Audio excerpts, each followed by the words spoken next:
Hey, Jamber, I'm back. Did you miss me, buddy? Did you get up to any trouble today? No, you're good, you're good. Sorry you couldn't come on today's adventure, but do you think I could make it up to you? How about I read you a story? Here, come lay down, buddy.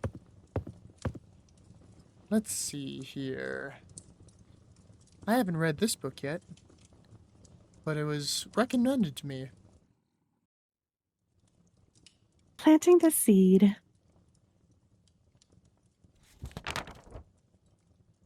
Once upon a... Midnight Star. There lived an artificer by the name of Astor Amaris. They lived a steady life as an adventuring magical mechanic, making magical tools to sell at markets for other adventurers to purchase, going on solo excursions for materials, tools, or for some extra currency to carry them along. Astor always was accommodating to anyone they came across, from modifying their machines to better fit their wants, or adjusting the price for customers that needed it. They were truly devoted to helping others. One fateful night, Astor was tasked to enter an enchanted forest for a few plants with magical properties that would aid in future projects. While exploring this forest, Astor came across a beautiful fae. She was tall, with forest green eyes, long, dark, wavy hair that glistened in the moonlight, and her style matched that of the dark elves. Dark, flowy colors, laced like tree branches above, cascaded across the hand-sewn cloth of her clothes.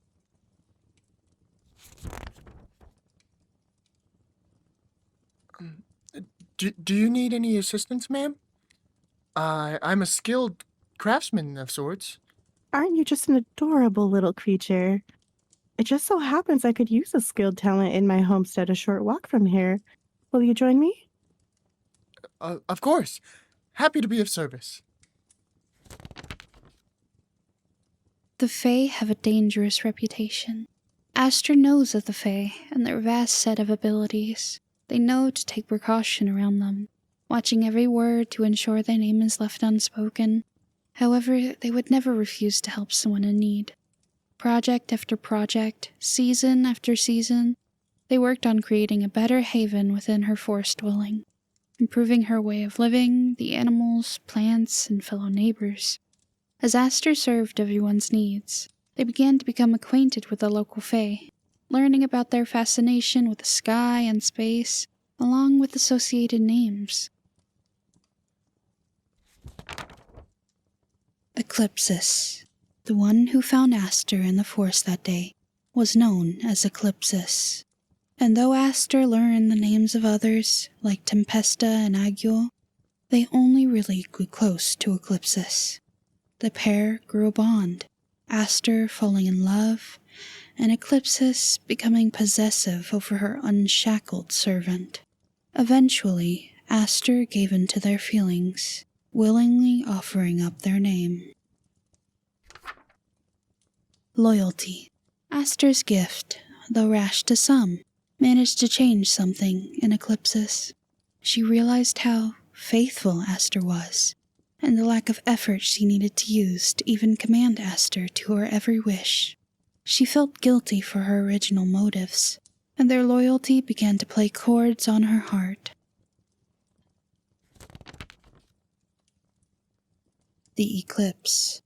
A dark day fell upon the forest dwellings, as the moon collided with the sun's rays, creating a lunar eclipse.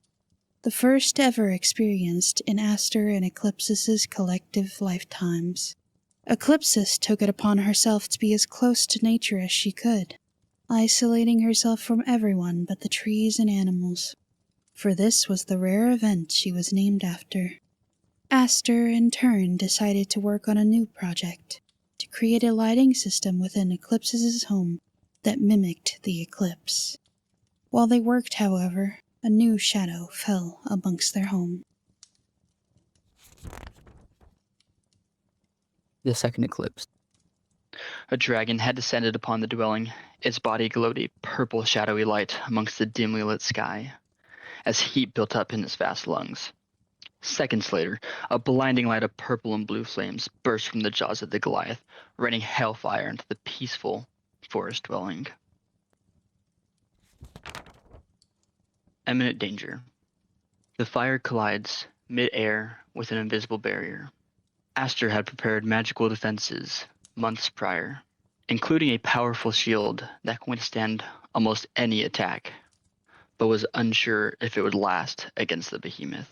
Little by little, the fire seemed to etch itself closer to homes, as the barrier keeping them safe slowly seemed to shrink away, growing weaker and weaker with every blast.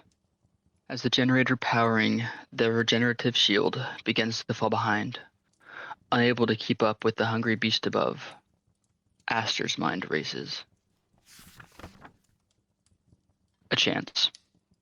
Though many defenses are in place, they understood that they may not sufficiently take out this powerful threat without losing many homes and friends. Desperately, they began rummaging through the multitudes of substances and mechanical machines and mechanisms, searching for any glimmer of hope. Insufficient option after another, Aster begins feeling the heat from the dragon above. Time was running out. Aster finds two of the most unstable substances they know, with the explosive capability to destroy a city, and by that logic, possibly stop a city-level threat. The second these substances meet, they react, which also means there's no safe, stable, and fast way to deliver this blow without fear of accident, or simply missing. Aster quickly concludes they will have to deliver the blow by hand directly onto this dragon. They can't risk losing everything they have here, even if it means risking their life. A last glance. As Aster ran outside, they found Eclepsis was ushering people inside their homes. Though she wasn't familiar with what Aster held, she sensed their intentions. A moment of silent eye contact is shared between the two, and yet a million words were exchanged. And as tears begin to fall down Eclepsis' cheeks, she smiles the same soft smile they met with and simply says, I love you. It was the first and last time that phrase would leave her lips. Filled with a newfound confidence and bravery, Aster quickly clambers onto one of the few air defenses they built, aiming themselves for the heart of the dragon. And with a final deep breath, they hurled themselves at the dragon. On impact with the dragon, Aster allows the substances to touch one another, and in an instant, an immense blast rings out.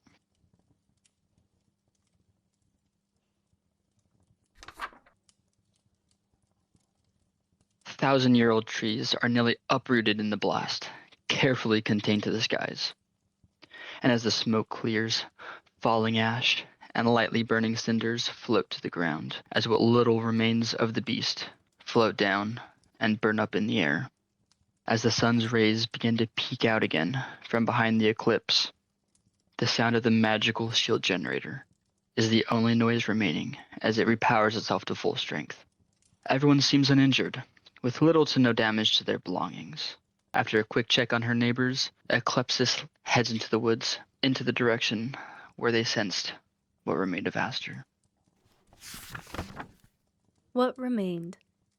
In the heat of the moment, seconds before the blast, Eclepsis had conjured as much forest protection as she could for Aster, of course. She knew it would only do so much, as they were directly in contact with the source of the explosion, but they did what they could. Quickly, she came across Aster's ash-covered body, still smoldering with little remaining of the armor they wore. Their body was surprisingly still intact, but there wasn't much remaining of their life force. Like a flame smothered in rubble, there wasn't much left other than a small flicker.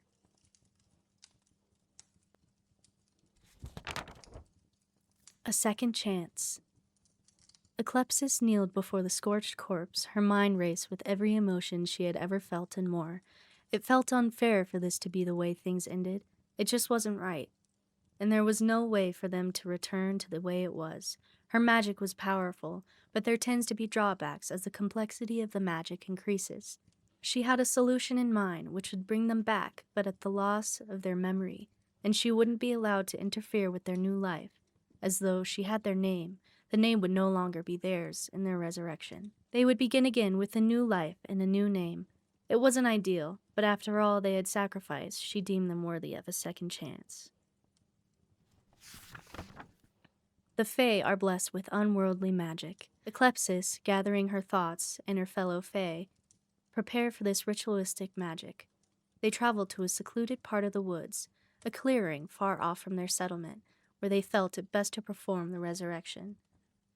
This place was secluded, surrounded in nature's magic, allowing the Fae's magic to be stronger, and being far enough away from the settlement, the one once known as Aster would be nearly undisturbed in their new life, as only a select few small critters wander into this area of the woods, and it was unlikely for the pair to reunite by accident, at least not anytime soon. She may not be able to interfere with their new life, but nothing said they couldn't meet again and re-establish a connection. It just had to be the will of fate rather than direct intervention. A new beginning. The group circled the body and silently reached out to nature, drawing in the life of the beautiful world around them, carefully giving it to the body. Some of the grasses directly touching the body lose their bright green coloring as it seeps life into the skin it touches. As they finish, they quickly stand and disappear into the woods, with only Eclepsis looking back to make sure they start waking up from the impromptu sleep. The rest of this story is not mine to tell, but I can assure you their new story will be filled with greatness. Though Fae has been twisted and the future is uncertain, I am certain their second chance will be full of adventure and discovery. I just hope that someday a rare phenomenon will occur, and they will cross my rays and cast their shadow back onto my life.